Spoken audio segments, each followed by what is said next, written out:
It's more of an experiential journey. And then we'll leave some time at the end for questions and answers on any topics that we have.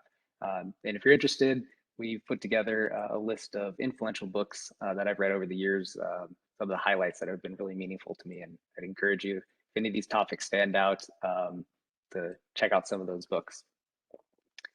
So moving on, who am I? I don't like to define myself as just things I've done in business. I think those are just a deeper expression of personality that I have. I'm very curious. I love reading books and just seeing how things work, taking them apart physically and metaphorically and trying to understand the component parts of them. And I like games. I've been a gamer my whole life, very competitive. World of Warcraft, League of Legends, a lot of MMORPGs and first-person shooters. A lot of the friends I have today, I met in gaming and actually bonded over them. My co-founder I met in games. 4 or 5 of the people I worked with I met in games. But I also love poetry and philosophy and trying to find the hidden meaning behind things.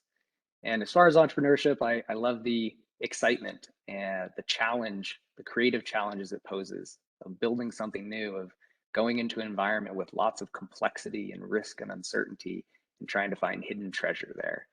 It's very exciting.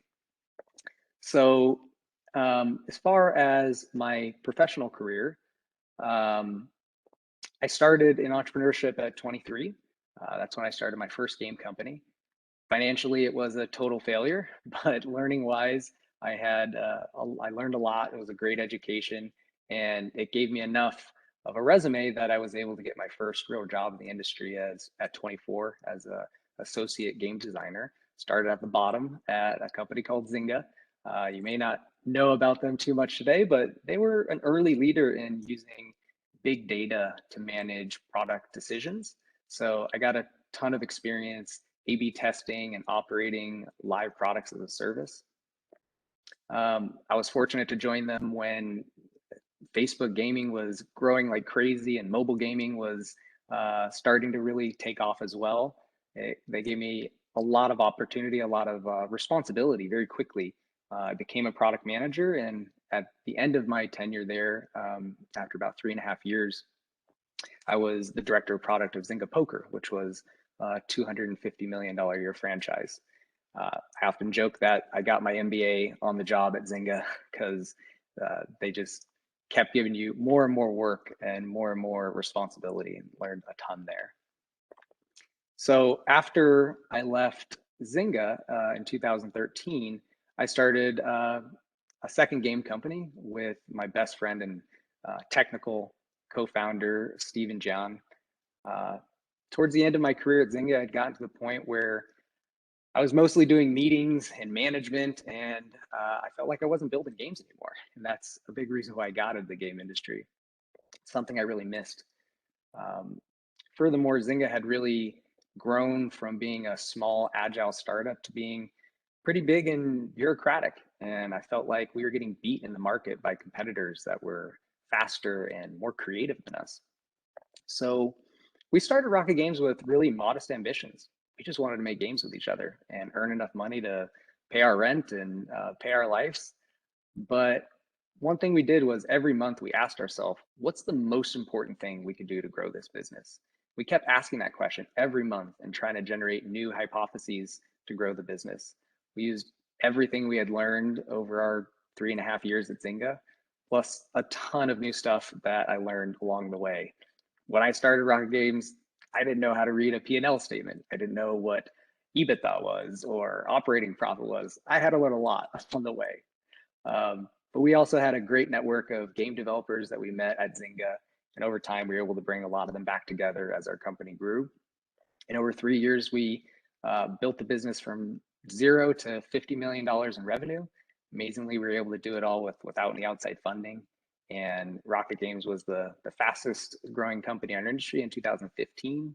We sold in 2016, and I was 31 when I sold that company. I stayed on for a year after the acquisition and finally left at the end of 2017. So wanted to mention a little bit about the post-Rocket transition. Candidly, the few years after I sold Rocket was a period of a lot of reflection and realignment. A big part of what drove me in my 20s and early 30s was this goal of financial freedom. And I was incredibly fortunate to reach that goal as early as I did in my life. Um, Not many people reach the top of the mountain that they construct in their mind. And I found that it can be a struggle to figure out what to do next. I learned in studying Buddhism that they say everything that comes into existence when the causes and conditions are right for it to exist. And it only remains in existence so long as the causes and conditions are right. When those conditions change, the thing must change. And that's what I was feeling inside me after reaching that goal and leaving Rocket. That I was going through a big shift. I realized that I needed to take a break from entrepreneurship, took some time off to realign my life while really focused on achieving those goals of growing the business. It came at a cost to other parts of my life. My health, my relationships were a little bit out of balance. And I found that um, although I had achieved a really big goal, there was nothing at the top of that mountain that answered the bigger existential questions of life. But that is a whole different presentation for a whole different time. I would love to talk about that too, but we're going to talk about entrepreneurship today. Just wanted to give you a little insight into that. So before we really get into talking about managing your startup and some of the critical lessons I learned, I wanted to share this quote, which has been with me for the last decade and served as my North Star in my life, my personal development, and how I manage my business. Every adventure needs a landmark to guide you. And if I had to get one thing across, it would be this: to know where you want to go and be open minded to any idea that might help you get there. Don't rigidly follow what others have done or simply imitate them without understanding. There's one thing that's helped me more than anything on my journey. It's been trying to understand the reasons and principles behind an idea. The other reason I'm pointing this out before I dive in is you need to think critically about everything I'm saying and what everyone else is saying. Be independent in your thought.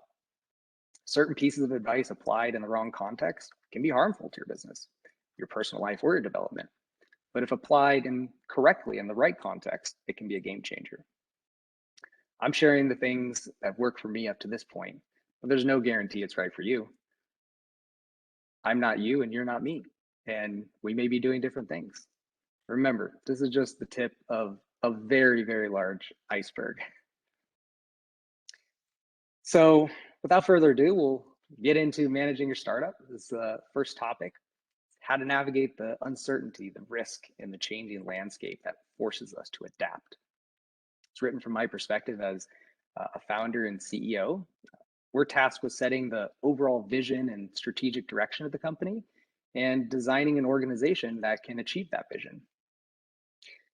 So I'd like to focus on 5 common problems that I've seen entrepreneurs struggle with. I've certainly faced these challenges and I've learned how to navigate them. I'd like to share what I've learned and invite you to think about how you would navigate these challenges in your own startup. The first is not really being clear on what you want, not understanding the difference between a problem and a dilemma, not really having a good strategy or a clear strategy or any strategy at all sometimes. Not identifying critical assumptions in your strategy and testing them quickly, and not adapting to new information that arises, sticking to a plan rather than adapting to the new situation. And lastly, doing what's comfortable and not what's important. These are all things that you're going to need to manage.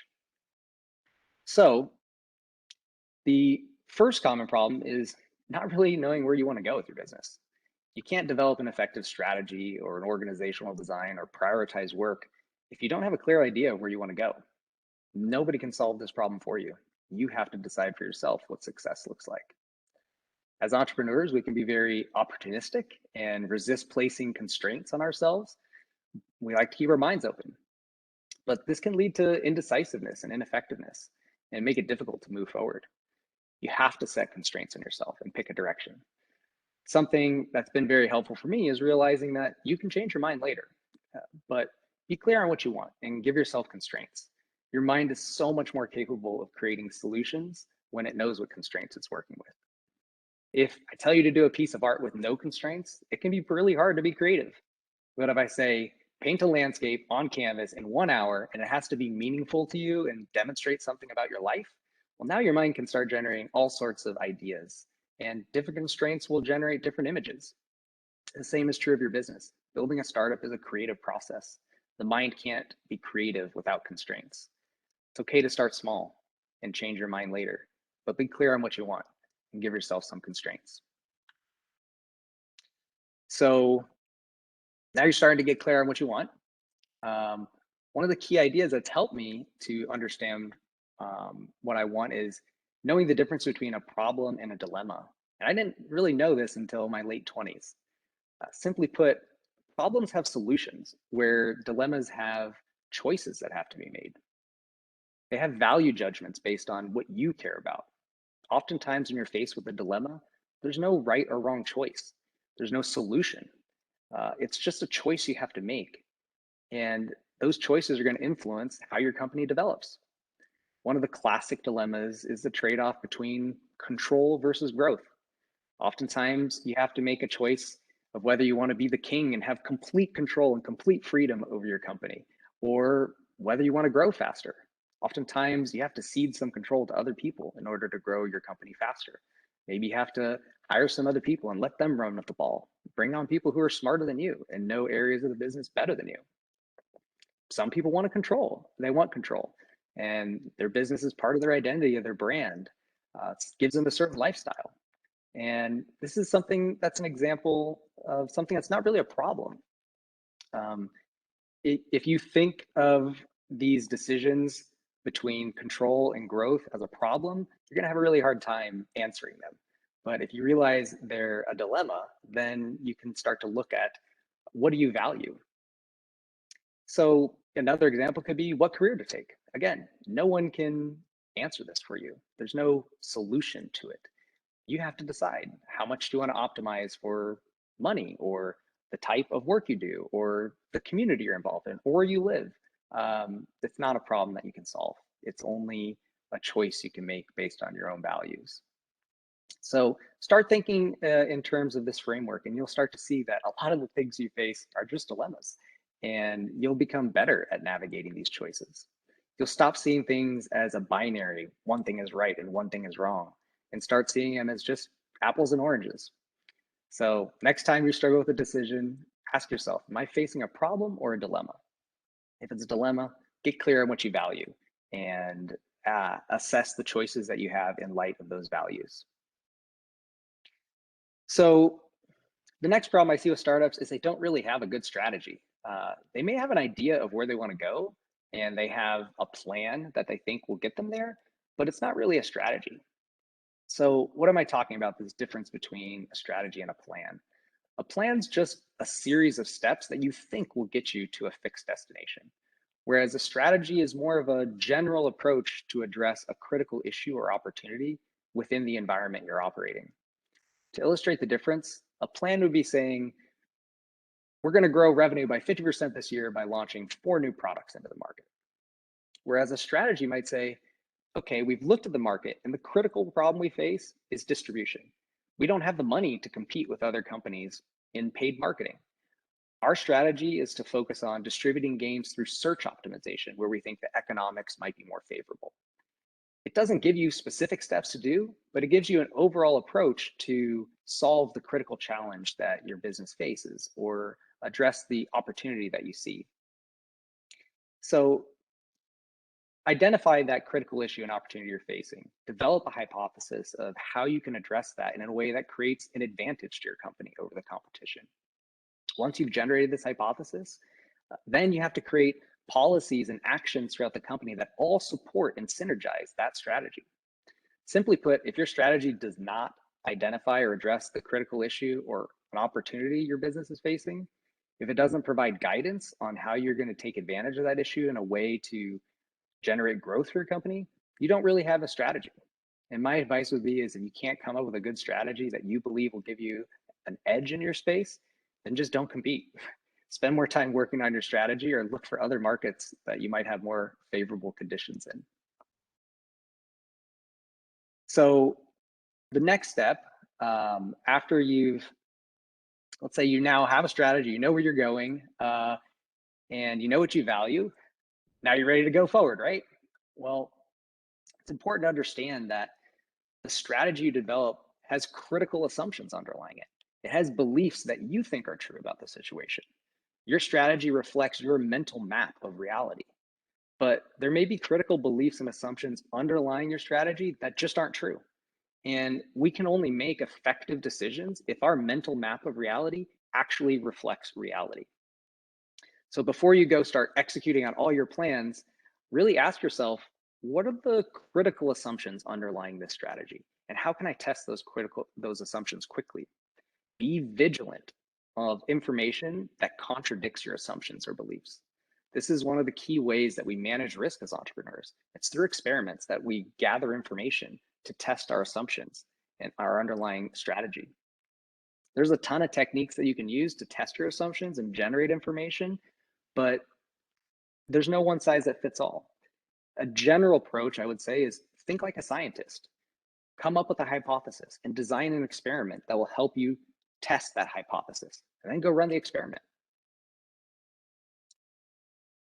So the last principal challenge is, how do you focus your attention? You're all going to get very good at different skills. And there's a temptation to do the things that you're really good at, or the things that you like to do. If you're great at marketing, you may spend lots of time running marketing campaigns or running marketing tests. And one of the hardest things to learn is that you need to do the things that are important, not the things that are easy. In the software industry, we have this saying, beware of bike shedding. It's a story about a team tasked with creating a nuclear power plant. And they spent all their time talking about designing the great bike shed that's going to be in the parking lot. No one really knows how to design a nuclear power plant, so they focus on what they can design. Don't fall into this trap. Sometimes the important things will be things that you're not good at, but you need to go learn those things and still focus your attention on the things that are important. So my advice would be, have the discipline every day and every week to ask yourself, am I working on the things that are important, or am I just doing the things that are easy and fun to me? And if that's what you want to do, that's okay too. But for the business, in order to grow the business, you have to focus on those things that are really important. So in quick summary of this section, I would say, make sure you're clear on what you want. You can't get to where you want to get to if you don't know where you want to go. Know the difference between a problem and a dilemma. Learn how to create a good strategy, and test your critical assumptions and adapt quickly. And keep focusing on what's important. Learn how to do the things that may be uncomfortable, may be harder, but are more important to do, and not just do the things that are comfortable and easy for you. All right, so we're going to transition here. Quick moment. We're moving from, up to this point, we've talked about managing your startup. But the thing that I think is more important, that I really want to talk about, is the process of becoming an entrepreneur, or being entrepreneurial. This is about developing the right mindset and behaviors and attributes to handle the constantly changing environments, the risk and the uncertainty of new startups. Entrepreneurship is a journey that begins with you. You're the only one that can walk that path. You're both your biggest ally and your biggest enemy. And this part's not really just about entrepreneurship, it's about life. For the entrepreneur, this cycle of birth and death, it never ends. We can never become static. We have to keep adapting. We have to keep evolving, and we have to keep growing as the situation changes. And that's really not that easy. So you may not know exactly what to do next. You may not want to even start a business. But here are things you can start doing today to change your mindset, to become more entrepreneurial. And this will help you, whether you start a company or not. I'm a firm believer that one of the most important and underappreciated factors to startup success is the quality of your consciousness that you bring to the startup. This includes what you believe, how you behave, how you manage stress and uncertainty, how you navigate this constant process of adapting. All these things will have a huge impact on your startup. So no matter where you're at today, I'd like to share with you 5 things you can start doing today to help you become a better entrepreneurial leader. And I'd go as far as saying this is just going to help you become a better person too. To me, the journey of becoming a better person and becoming a better entrepreneur are inextricably linked. So the first thing I'd like to advise is to take full responsibility of everything in your life, your career, your personal development, every success and failure. It can be easy to blame others when things go wrong or just say it's luck, but it's much harder to accept responsibility of everything. This was a huge shift that I had to make when I was in my early 20s, when I wasn't taking full responsibility of everything in my life, my decisions that I was making and the consequences they had. And even the things that I wasn't doing, those were decisions too. Of course, you can't really completely control everything. Other people do have an effect on you, but it's not useful to blame them. Instead, focus your attention on things you can control. And in every situation, ask yourself, what could I have done differently? What could I have done better? What can I learn from this? I personally believe that everything that happens to us is there to educate us. In my experience, life will keep giving you the same lessons until you learn what you need to learn. So see these challenges as a progression in your education of how to be a better person, a better friend, a better entrepreneur, a better leader. The second thing that you need to do is you need to invest in yourself every day. I haven't met a successful entrepreneur who isn't constantly investing in their skills, their knowledge, and their self-development.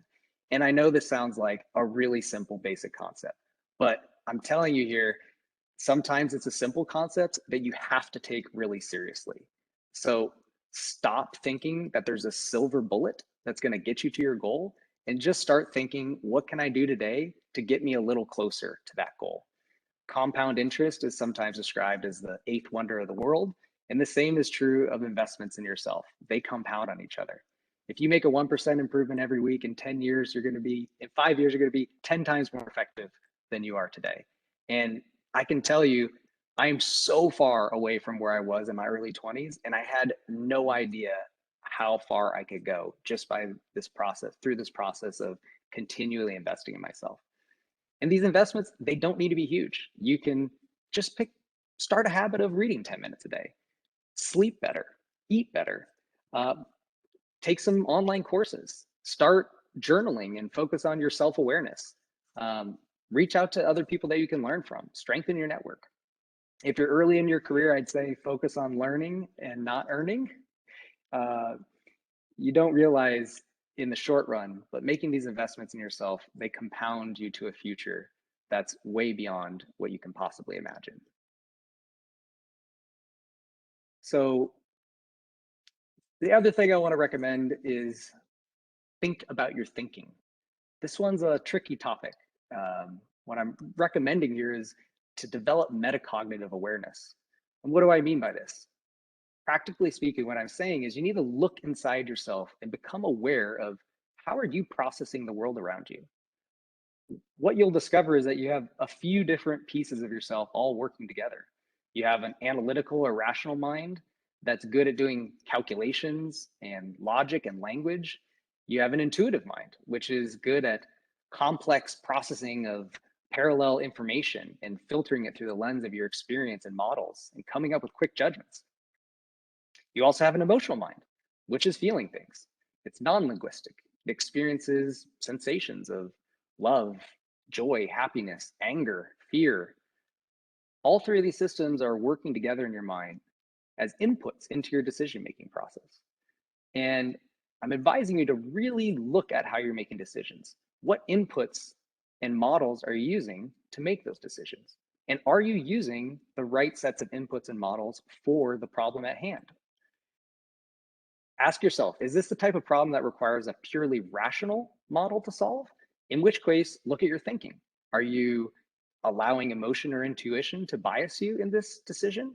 On the other hand, if you're making a creative or design decision, ask yourself, are you using a more rational model to try to solve something and not utilizing the most important inputs, how this makes you feel, or what your intuition says about it? A metaphor that's been really helpful for me is the metaphor of the elephant and the rider. The older mammalian brain that controls our emotion intuition can be seen as an elephant. It's powerful. It's quick to respond. It doesn't speak in language. Sometimes it sees things that the analytical mind can't see.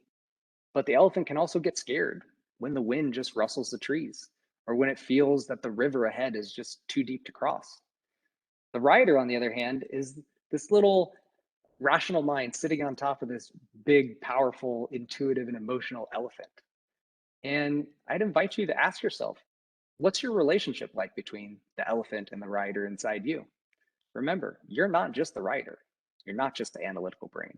You're also that elephant that has feelings and intuition and emotions. And you need to learn to listen to the elephant and speak to the elephant in its own language. And why do I share this with you? I share it with you because there was a time in my life when I thought that the analytical lens was the best lens. But I realized it's a limited view. The purely analytical lens has its limitations. Emotion is equally important and more powerful in many situations. We want to be motivated. We want to be inspired with meaning and purpose in our lives. Acknowledging this is important too, not just for you, but for the people who work for you, for your family, for your friends, for your customers. I've found that understanding my thinking process better and learning how to moderate the inputs and the models of my thinking have allowed me to become a better entrepreneur, friend, and leader. Some of the things that have helped me in this process are journaling, meditation, poetry, dream journals, and just simply being aware and trying to practice describing, what am I feeling right now? What is this? I encourage you to really explore this topic. It's a lifelong pursuit to understand yourself, how you're thinking, how you're making decisions. It's not something you can just learn in a book. So not everything in entrepreneurship is about learning skills or techniques. Equally important is developing character attributes.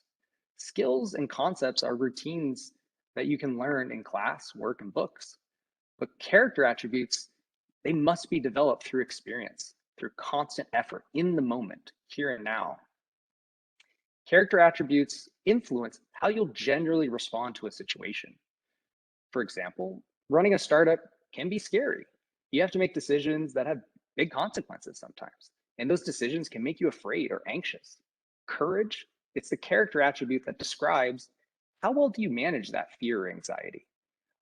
We all get afraid, but when you're feeling that fear, can you still move forward and make good decisions? You can only develop your courage when you feel fear. So pay attention. Next time you're feeling afraid, shift your perspective and think, okay, this is a great time to develop my courage. If there's something that causes you fear, you can start practicing this today by going out and doing that thing and seeing how well can you manage that emotion. Another character attribute that's important for entrepreneurs is emotional resilience. This is the ability to have something happen to you that knocks you off your emotional baseline. Either you get too high from an idea or too low from something that happened, and to get back to that even baseline to where you can continue operating clearly. The more emotionally resilient you are, the quicker you can get knocked down and bounce back up to your baseline. So this is also something that you can practice next time you're feeling either extremely high or extremely low. How quickly can you get back to that emotional baseline? And you need to have this if you're going to run a startup, because things are going to happen that are out of your control and it's going to affect you. There is so much more about developing these character attributes that I can't speak about today, but a great book to read is The Attributes, 25 Hidden Drivers of Optimal Performance, and I have that in the appendix as well. So the last thing that I want to say is to remember to always be compassionate towards yourself. Entrepreneurship is not just a series of actions, but it's something that you're constantly becoming. It takes effort to constantly grow, and it's not always a straight line. It can be painful to become something new. And sometimes we can be our own harshest critic, but a judgmental mind is a closed mind. Instead, be curious and compassionate towards yourself. I found that compassion and curiosity are often necessary when growth is the most difficult. And remember that you can't do this alone. Find a support network, be open, share your vulnerabilities, find people you can be totally honest with, get a therapist. I've been working with one for a long time. Your friends need you, and you need your friends, and they probably need you too.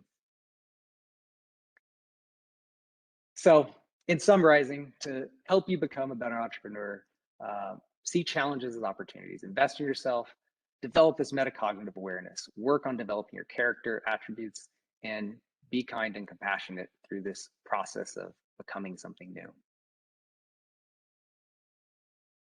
So, with all these lessons in mind, I want to leave you with some thoughts. Words and ideas can only take you so far. They are not the truth. They can only point you towards the truth. You need to go out and find it yourself. These ideas can help you learn to point your sail to the wind, but only you can learn what the wind feels like, what causes it to blow and what causes it to shift directions. So get out there and practice. Be grateful of the choppy waters. A sailor can't master their skill in calm water. Thank you very much for your time. That's what I have to share with you today. Awesome. Thanks so much, Bill. So guys, we now have time for questions, whether they be gaming or entrepreneurship related. I did notice one in the chat from Dan. I'm not sure what he was referring to, but he did say, how did you manage to overcome that fear when starting your first business? And Dan, feel free to unmute and explain. Ken.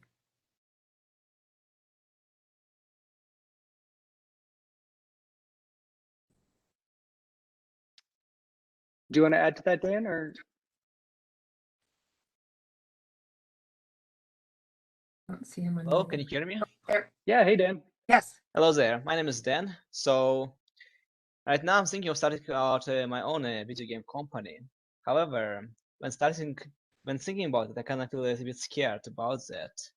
So I've been wondering, how did you cope with that fear of starting out and that fear of failure? You know, it's different each time. It was different when I was 23, and it was different when I started it at 27, and it's different with the new company that I'm starting now at 36. So, if I'm honest, when I was starting at 23, I had kind of reached a little bit of a low point in my life. I didn't get great grades in college. I wanted to be a doctor, but I didn't have the grades to go to medical school. And I was just playing video games all college. So I kind of reached a catalyst point in my life, which was actually a low moment where I was like, wow, what am I doing with my life? Am I just going to sit here and play video games all day? This is not the future that I want for myself. And then I also was trying to prove my father wrong. He thought I should go back to school. And I thought, no way, I could do it by myself. So look, what I'm trying to say is the mixture within yourself that helps you overcome that fear is going to be different from person to person. For me, it was, to some degree, it was more fearful to keep doing what I was doing than to step into that fear of starting something new. It helped that I was doing it with my best friend, who was there with me along the journey. And I think that's something I'm even learning today at 36, that sharing the burden of running a company and starting something new with somebody else is important, not just from the quantitative part of they're bringing extra skills for you, but it's really important also just from the emotional standpoint of feeling like you're going through it with somebody else.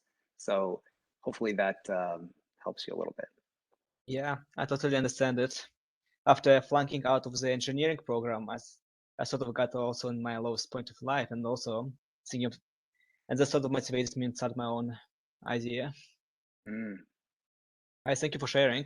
You're welcome. Happy to talk about that more. I'll send my email around if you want to reach out. Hey, there's a question from Isaac. If you have to start all over again, how would you do things differently? Oh man, it's impossible for me to really put myself back in my shoes of who I was at 23. I'm just not that person anymore. So I don't know if I could have done anything different. I think I had to go through that period.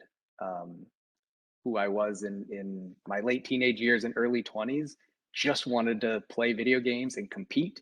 These days, I'd probably be, you know, on Twitch and try to be an esports player, but back then there wasn't really a possibility. So the situation today is very different than what it was when I was getting started in 2008. So I think what I would have advised myself is get out of your head and just go try. Stop spinning in your head of what could or can't be or what might go wrong, and just go try, because you're gonna the learnings, the lessons that you get from doing it are so much more valuable than you can imagine.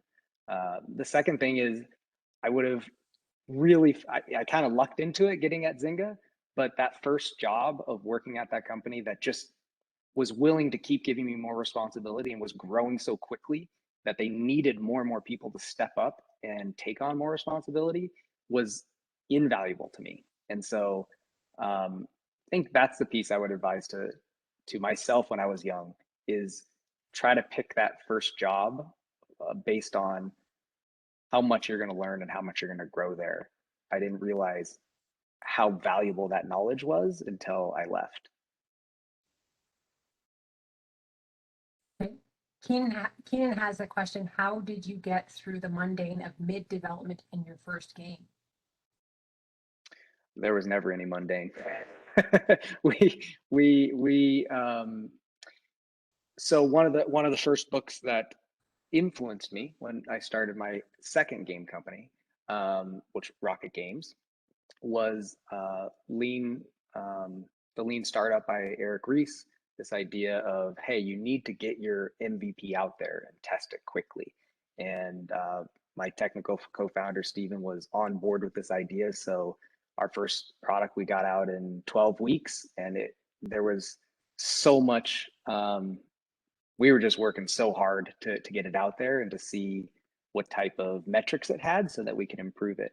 And something I really cared about getting it out quickly too, because I didn't want to keep working on a product that wasn't going to be as good as I thought it was. So we, yeah, hopefully that helps. Okay, Ryan, did you want to say your question?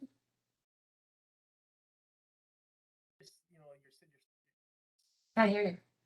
Can't hear me? No. Okay, so I can read it. He's curious how you perceive risk as you're starting your next venture. He's sure that most people take big risks on their first venture, maybe too much risk. Are you less risky in subsequent ventures? In other words, did you put less eggs in the basket in your next venture, or are they always as risky? That's a great question. I think one of the big things that have changed for me is what I realize is that within us, we have this tendency towards wanting security and safety, but we also have this drive in us that wants purpose and meaning. And I think actually when I started Rocket, the tendency was towards safety. The tendency was towards do what's going to make money, because if you don't make money, you are going to have to go get a job again. And I really wanted to work on my own startup. And so we built slot games. I don't really like slot games. I had never played a slot machine before I started this company, but I did all my market research. I looked at our constraints and I thought, you know what? I think this is financially a really good move for us. So we're going to go start making slot machines.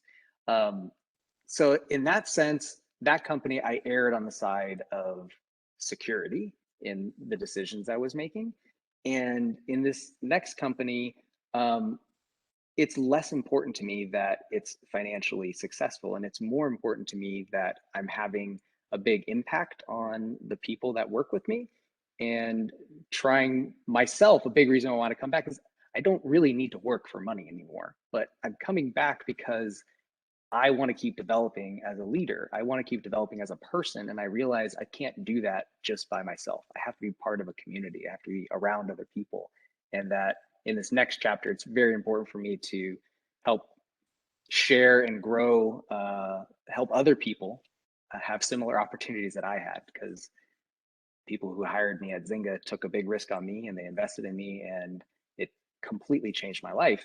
And I want to, it's important for me to do that this time. Okay, Akili, you can unmute it if you want to ask your question. Or would you prefer I read it? Okay.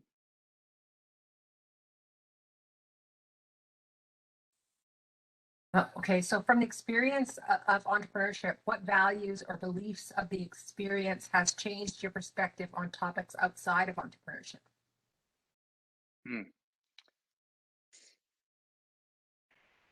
I think one I would say is the importance of getting direct experience with something. Is that you can sit there thinking about things and designing things in your head all you want, but until you go out and get direct experience with the customer, or in the case of just life, maybe you're thinking, oh, maybe I want to move someplace. And you can sit there for months looking it up online and trying to study it and trying to, or you could just say, you know what, let me get on a plane and go there and see what it's like. It's like a little MVP test of what does it experientially feel like to be in this city, not what does it look like online or on some blogs or something like that.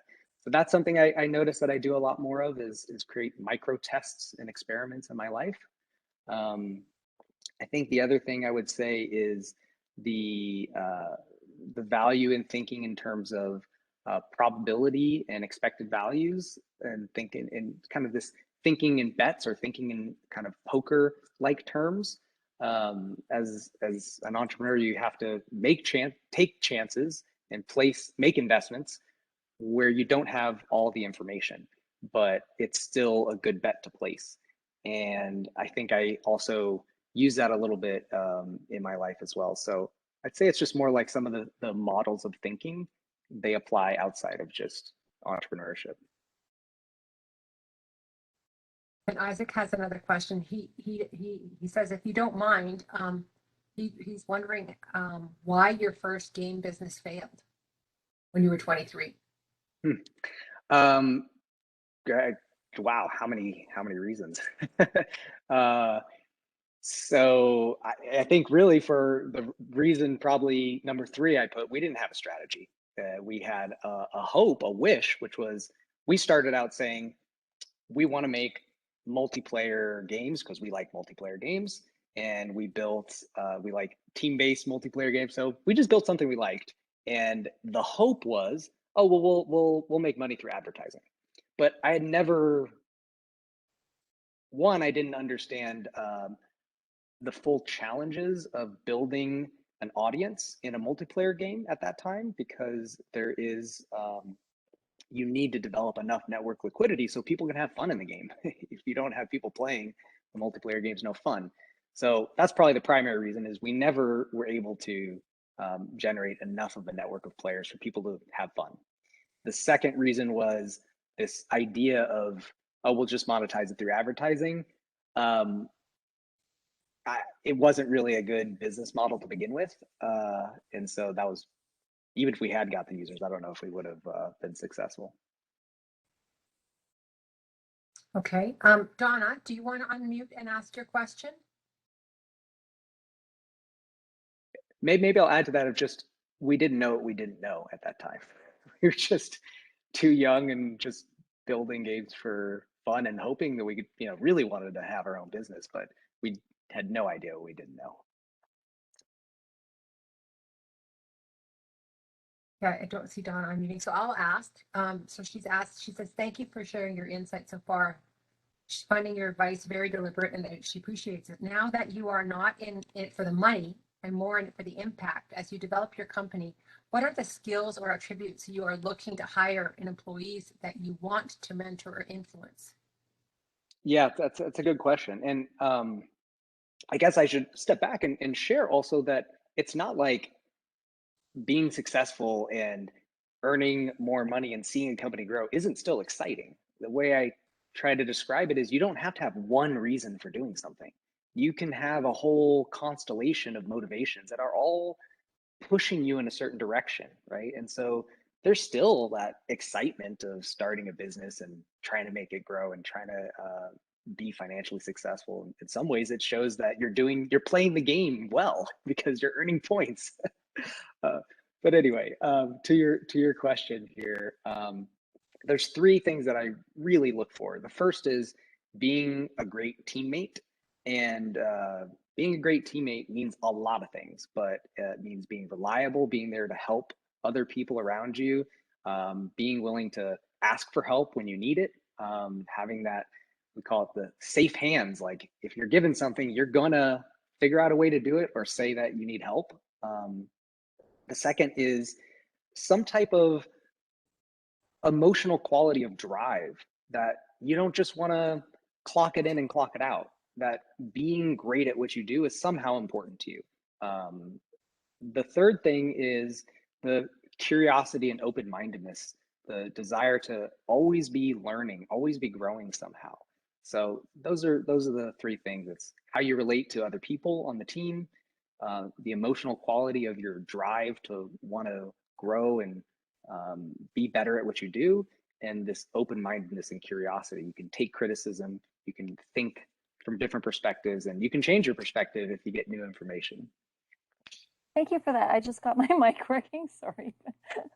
Hi. You're welcome. Cameron, did you want to ask your question? Thanks, Donna. If I could. Bill, you had mentioned disconnecting with people after your success. And again, let me go back to my question. I wrote it out. But like, how do you reconnect with people when you're busy, you're taking on a project like this? How do you connect with those people meaningfully in your life? And do you think that, like, again, how do you do it? That's something I wonder about. Are you saying how do you make the time, or how do I try to show up? Time? Yeah, how do you make the time, or how do you show up? Both of them. Yeah.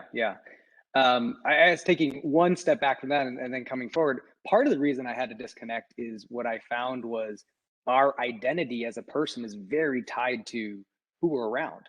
And so long as I was in San Francisco around my network of software developers and entrepreneurs, I was in a culture that was always what's new, better, faster, bigger. What are you doing? What are you doing next? And my identity was tethered around that. It was very hard to unplug from it. So I found getting away really helped me see parts of myself that were getting muted in that environment, and it helped me recalibrate. But to your question, Cameron, really something I do now is I try to get people on a schedule. I put it on my calendar and I write down, okay, I want to talk to this person every quarter. And I reach out to them and say, hey, can we get a standing meeting on the calendar for the first of every month?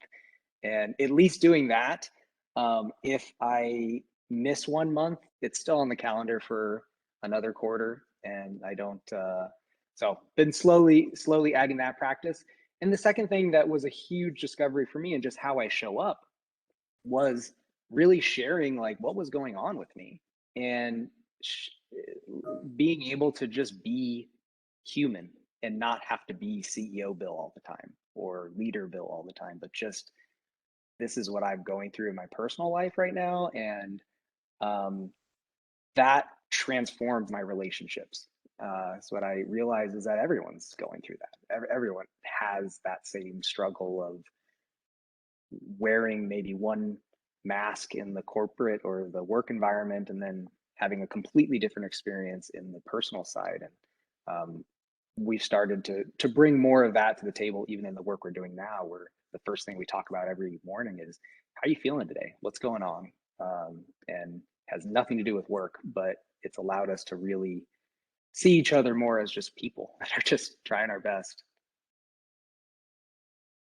Cameron says thanks. He'll put his wife in on Thursdays.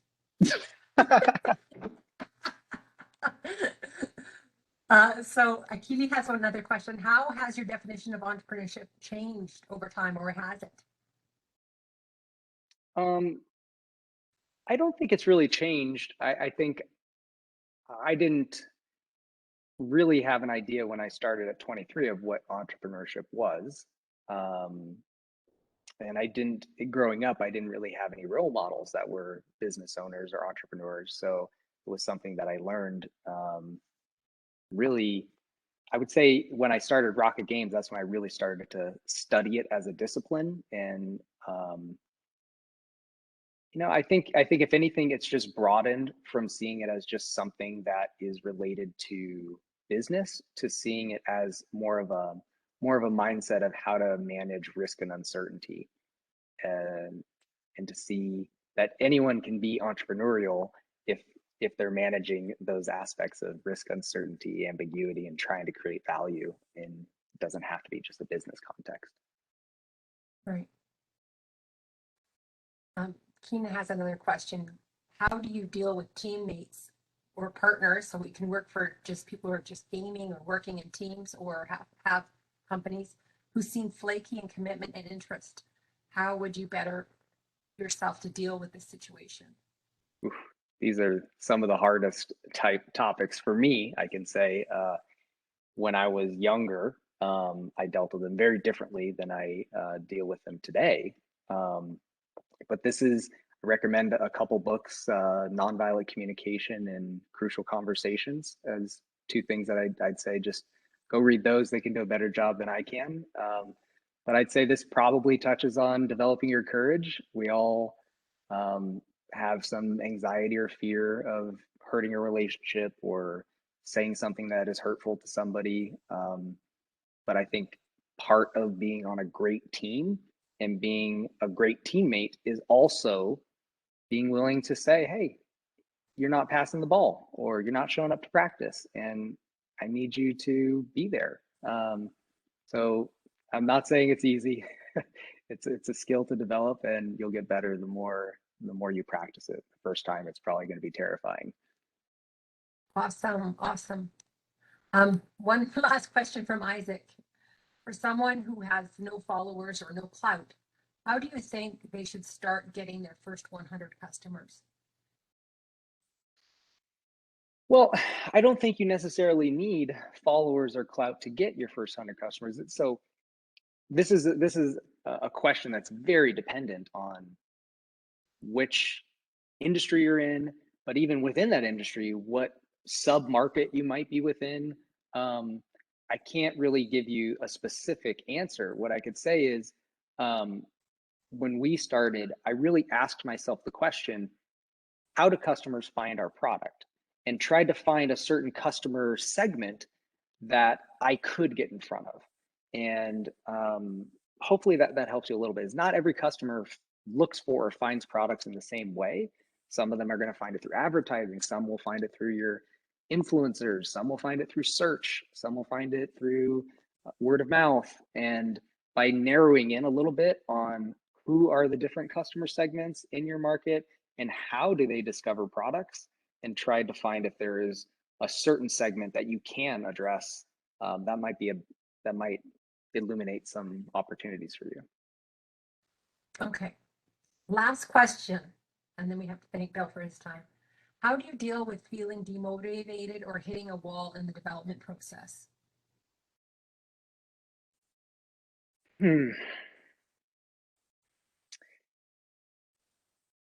It's a tough question. I think again, I've been, based on the scale and scope of projects that we developed at Rocket, they were always pretty short cycles. You know, I don't think we had a project that was over 4 months, and so that itself, I think, helps. So maybe if you can try to scope things down to a more manageable size, there's so many benefits to smaller size.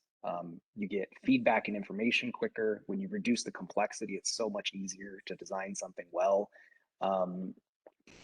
So that's kind of maybe a first thing.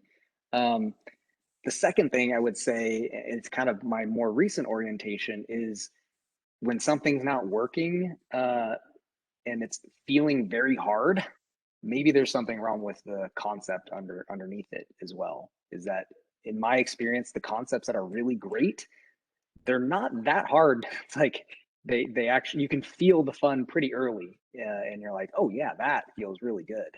And the things that, so maybe another question to ask yourself is, if you're starting to feel demotivated, this goes to the thinking about your thinking. Is that telling you something else about this? Is that telling you something that is not right here, is missing, and you're just trying to soldier on with the plan instead of adapting to what you're learning? Awesome. Awesome.